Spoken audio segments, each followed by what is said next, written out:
Dear parishioners and Marian devotees, we are now in the 13th week of Ordinary Time, the last week of June.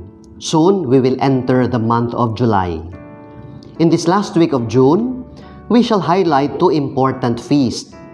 June 27 is the feast of our Mother of Perpetual Help.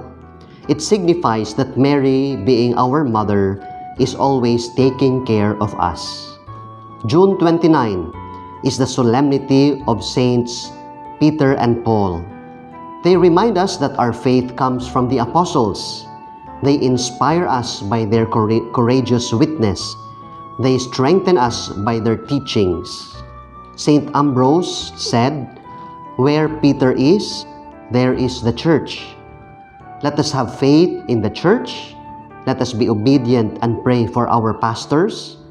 Let us congratulate and welcome our new Bishop-elect, Monsignor Ruben Labajo. Let me inform you that our Salesian sisters, or the Daughters of Mary Help of Christians, are withdrawing their presence in the Lourdes Kindergarten, or LKS, as its administrators.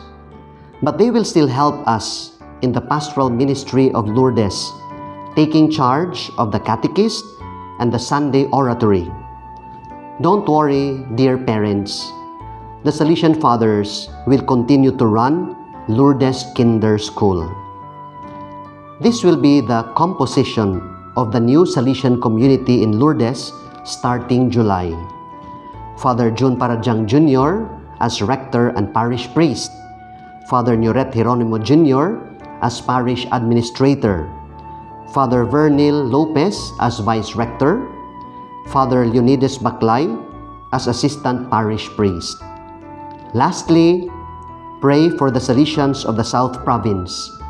We shall have our Provincial Chapter from July 3 to 9 at Don Bosco Retreat House.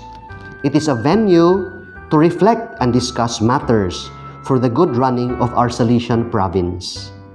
This week, let us be mindful of what Don Bosco used to say, "Whatever you do, think of the glory of God as your main goal."